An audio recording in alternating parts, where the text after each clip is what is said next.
मास्टरवा matric pass करे के। माई रे चुम्मा मांगे मास्टरवा मैट्रिक पास करे के। पढ़े न जाई पढ़ाई कोचिंग क्लास करे के। पढ़े न जाई पढ़ाई कोचिंग क्लास करे के। माई रे चुम्मा मांगे मास्टरवा मैट्रिक पास करे के। माई रे चुम्मा मांगे मास्टरवा मैट्रिक पास करे के।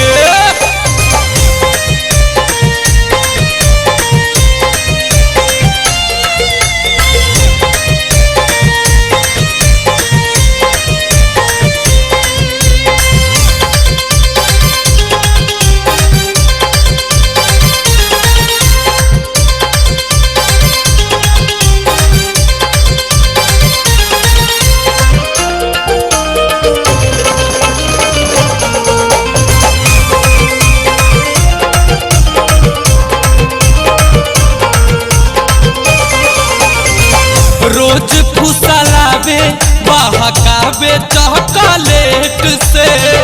मारी मारी माटा की बोलावे पिछला गेट पे। हे राम, मास्टर ह कि शैतान ह? रोज फुसलावे बहकावे चॉकलेट से।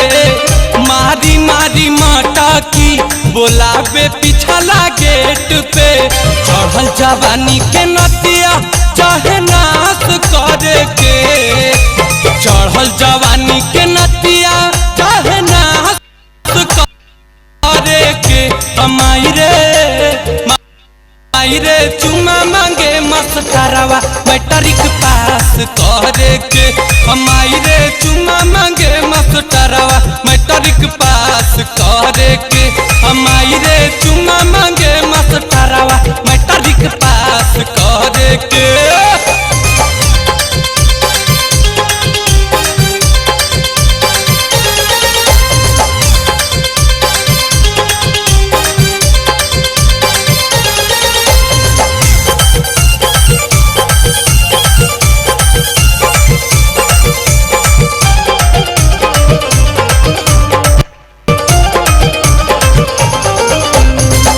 हमारो से मिला रोज रहा जानी बीजी।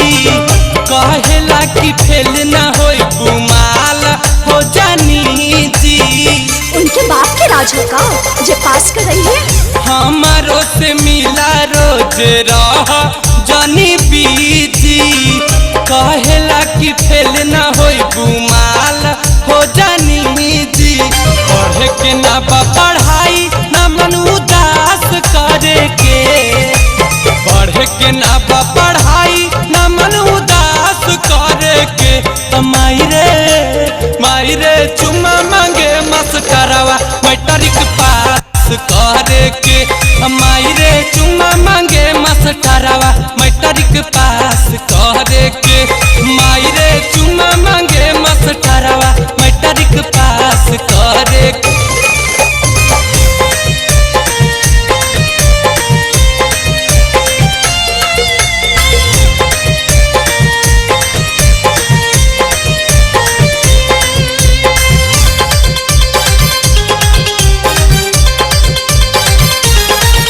रोज के हम डांट देनी भोला जी के खीसी।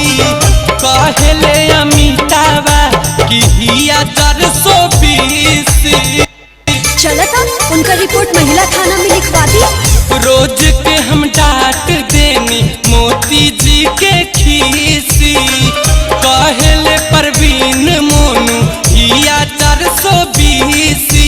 सोचे गुंजनवा दिल में हमसे बात करे के।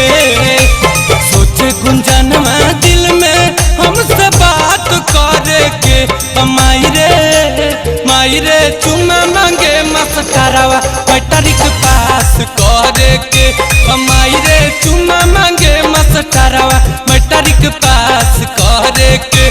माई रे चुम्मा मांगे मास्टरवा मैट्रिक पास करे के। पढ़े न जाई पढ़ाई कोचिंग क्लास करे के।